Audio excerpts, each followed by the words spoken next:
Hello, everybody, and welcome back to the Analytical Line. I'm Josh Davis. As always, I appreciate you all for joining me. It is March, and I thought it's time to make another episode. March Madness is this month. I'm more excited than anybody. Can't wait to get some playoff basketball on my screen and get a bracket in my hands. I need a bracket, man.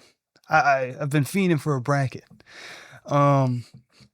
But yeah, it's been a couple weeks since I did an episode. Just wanted to put this out there, a little update for you all. I've been working on a video kind of encompassing James Franklin and his era at Penn State, and I was going to put it out around now, but I decided with March Madness kind of becoming the focal point of things, and I know the summer is going to be long and dry as the build-up to college football continues to grow. I think I'll put that out at some point in the summer, especially considering how long that's kind of taking, and I just want to make sure I get it right. And then I also want to make sure I have something cool for you guys to look forward to throughout the off season. So that will be coming out at some point in the summer. You can look forward to it over the next few months. But today I'm going to talk about Penn State basketball. Beat Iowa yesterday, or on Saturday, 71-69. It was a really good game. And it's one of those games where it shows that there's still hope left for this season. This team has grown so much. It's what I've been saying on shows for a while, is that by the end of this season, these guys aren't freshmen anymore. This full team of underclassmen, they're a year older now. And this team's battled through injuries. That has played a large factor into things, as it has in previous seasons for Penn State basketball. But Coach Rhoades has this team in a good place. He's reinstilling confidence in this program, in this team. I really think we got to stick with this group because there's a lot of potential there.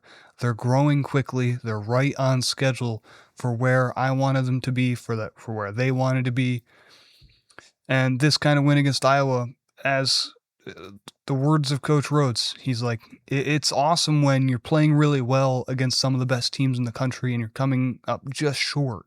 And you're saying, we barely lost to Michigan, barely lost to Michigan State, barely lost to Illinois, etc.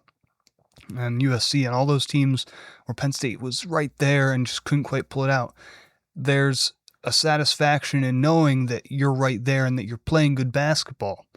And then there's a different satisfaction in actually being in the win column by actually coming away with a 1-0 in the game and actually coming away with that feeling of victory. It's different and it's satisfying in a unique way. And it's something special for this team to have at home. Yes, they had that special road game at Washington that was good. They had that awesome clutch win against Minnesota. This upset win against a tournament Iowa team. This is a tournament team. This is the best win of the season for them. It comes with Josh Reed showing his development, scoring 25 points, putting in his work on the defensive end, the transition play. It comes from Rhoades showing his leaps and bounds development as a starter this season. People have criticized the lack of experience at the 5 position for Penn State this season, but then those same people will go and watch Clippers highlights and praise how Yannick Niederhauser is doing without putting 2 and 2 together. Rhoades was supposed to be developed this season. He was supposed to be the mentee to the mentor of YKN, and when Niederhauser went to the draft early, that kind of all went out the window. And so Rhoades has stepped up in such a huge way. Siani hasn't performed as we'd hoped he would. And then Hauser's done some nice things throughout the season. He's not quite there yet, but I'm confident in a couple years he's going to be a really good player. He's shown flashes of electricity, and that gives me some confidence and hope for him down the line.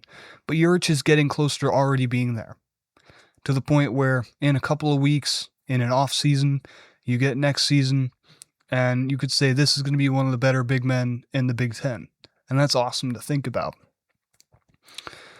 The future of this team, it's going to rely on shooting. We saw, why did Penn State have success in this Iowa game? They shot 60% from beyond the arc.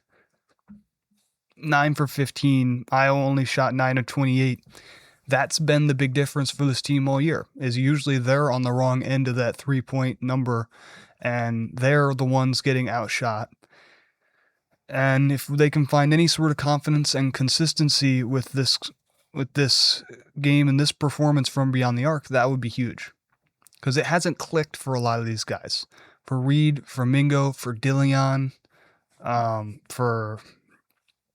even for guys, Eli Rice, he's still looking for it, right? But Tom Stewart, he had a nice performance in this one. Those guys, they're all right there. This was the game where they kind of broke out. I still don't think that we've had a game, maybe this is the one game that you could say is even close, where everyone on the starting lineup has been hot, has been on that night. And in basketball, usually you only need 1 or 2, maybe 3 guys to be hot on any given night to win. For this Penn State team, it's such a team effort because they don't have any 1 or 2 guys that's going to electrify the scoreboard and put up 30 on any given night. They don't have a Jalen Pickett or an Ace Baldwin anymore. Caden Mingo can be that guy. Freddie Dillion can be that guy. Not right this moment. Maybe a year or 2 down the line, yes. But not right this moment. And so these kind of games are special to see. And then you look at the future of this team. Got 2 games left in the regular season. Got at home against Ohio State on Wednesday evening. The Buckeyes, they had lost to Michigan State and Iowa on the road before they upset Purdue in Columbus on Sunday. This is an Ohio State team that is dangerous, and they need to win this game to be in the tournament. They're probably on the right side of the bubble right now. They were on the wrong side before they beat a top 10 Purdue team. This is a hungry Buckeyes team. And for Penn State, you got to realize going on the road and playing a tough game, coming home and playing a tough game like it's on senior night, you got to finish this one off. And if you want to end the season with a bang, this is going to be a tough one. Then you got to go on the road. End the season at Rutgers on Sunday. This is a game where earlier in the season you played Rutgers. What was the final score in that one? 85-72. Lost by 13 to one of the worst teams in the Big Ten. That was an embarrassing loss at home. The defense, that was one of the worst defensive performances I've seen all this season in that game. What can you make the adjustments from in that one? Because the Iowa game, you deployed your different zones. The defense was shaky at times, but you were able to make the adjustments and play clutch defense in the end of that game. You were able to find just enough rebounding to win that game. Against Rutgers, you're going to have to be able to make those adjustments before that game. You can't get yourself into a hole.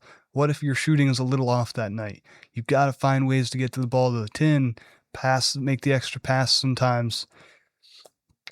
This team's looking good right now. We'll see if they win one of these last 2 games. They're probably going to make play on day 1 of the Big Ten tournament.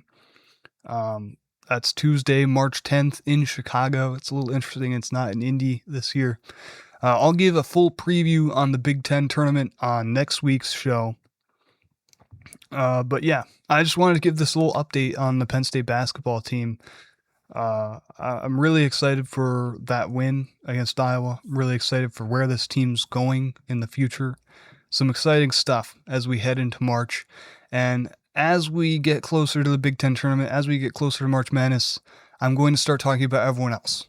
I have my thoughts on some mid-majors, some dark horses that can make a little bit of a Cinderella run in March Madness, maybe even in the Big Ten tournament. I'll give all that for you in the future. So stay here on the Analytical Line. I'll keep doing the weekly shows from now on, getting you guys updated and ready to make some top-tier brackets for March Madness. That'll be all on this one. As always, I thank you all for watching. And as always, go Nittany Lions.